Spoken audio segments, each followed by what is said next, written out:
she has been relieved for over 25 years of keeping hope alive. Have you heard about this story? This very touching story. Maybe you might have read it on a paper, or you might have came across this story somewhere. It's what is trending right now. This thing happened in the United States of America, and it happened in the state of Atlanta, Georgia, to be precise. The story of this very young boy. He disappeared when he was 19 years old. That was 1999. That was the last time the mother saw him. So, the last statement that he left home was that he's going for his regular training because he was a basketballer. He was doing well in basketball, and as a 19 years old child that was growing with full of enthusiasm. So he left home. He drove off home to where he was going, only to discover his vehicle was parked around a particular hospital. At that time, the family waited for 1 week. He didn't return. So the mother reported the case to the police station. After so many investigations, search, police now closed the case after 1 month.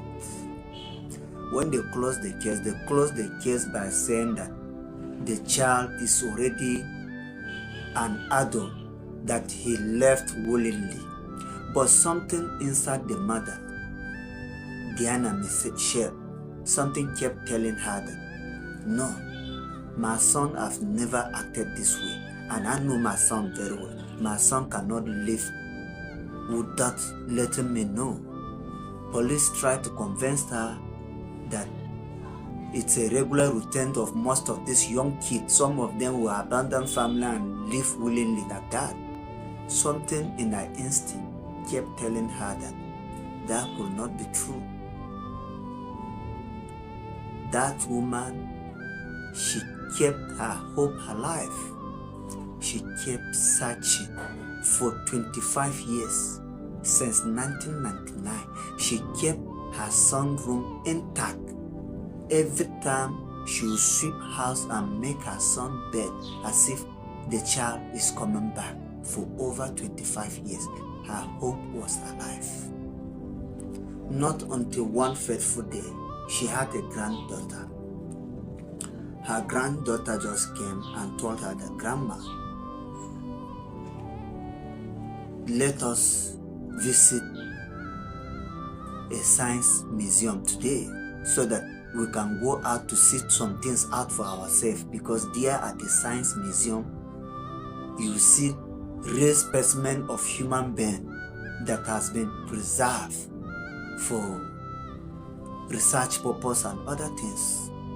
The grandma, which is the Diana, the mom to the missing child, she was not actually willing, but the granddaughter kept persisting. Then she now decided to accept her request. The very day they went for the Science Museum at Georgia, Atlanta, something strange happened.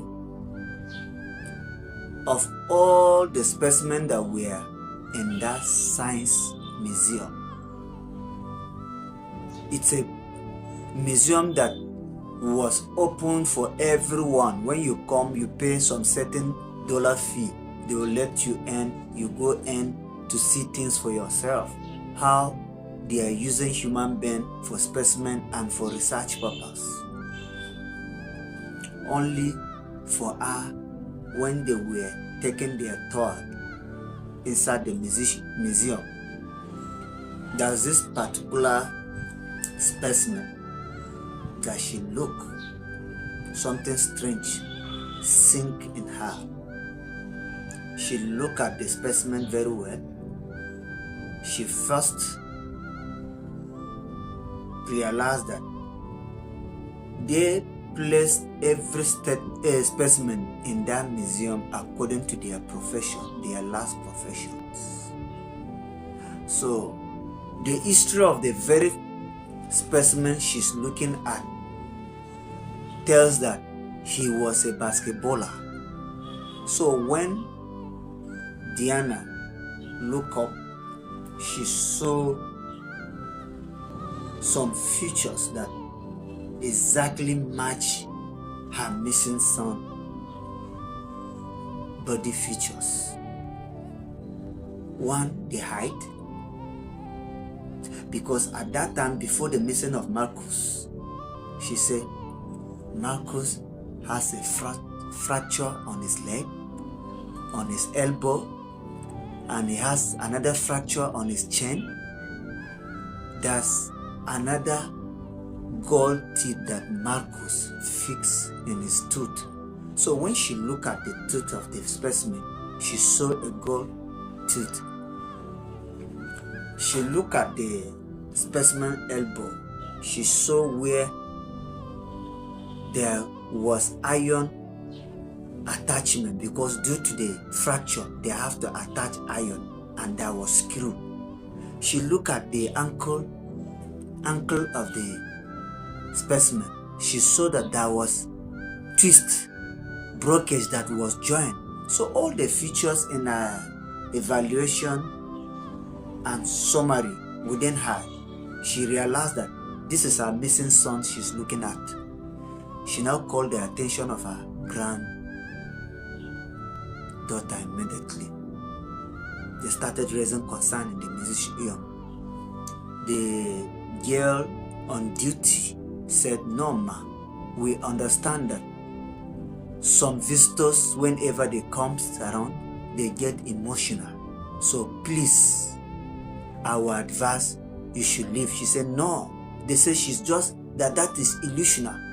She's just imagining, that is just an imagination. She said, "No." The girl now said, "Okay, I have to call my manager." That was how she called the manager of the museum. The manager came and still stood on the same statement of that reception by saying that she's just getting emotional, that they understood many girls always come here and end up that way. They called security on her and pushed her out. But before she left, she took some picture. Then she came home and hired a private investigator and lawyer. They filed a case before. They conducted their research, investigation, and the result came out that it was her missing son that was torn specimen that she was staring at for over 25 years. Now, finally, she has been relieved for over 25 years of keeping hope alive. The sad reality has been unfolded. And the sad good news was that the body of Marcus has finally released to her, and she has taken Marcus home and has given him a befitting burial. So the government has shut down the museum. It's closed pending the conclusion of the investigation. The question now is, who was responsible for the adoption or for the missing of Marcus? And secondly, Marcus did not voluntarily, as they claim that most of the specimens that they have there are all voluntary people that volunteer to donate themselves for a science research. Marcus did not donate himself. He drove himself off from home and said he was going for a training, only to end up that they discovered that his vehicle was parked beside hospital. That was 1999, over 25 years ago. Police launched an investigation. They came out with no any reasonable solution. Now, we still await who killed Marcus, who sold Marcus to that museum, because they said every statement report that is highly confidential. So the issue now has uncovered over 50,000 missing people's case in the United States of America, and the museums are having more than thousands of specimens that are unidentified and their reports are not clear. You can imagine the kind of evil melting on somewhere. I pray none of our family member will see this in Jesus' name. Peace and love. Love you all.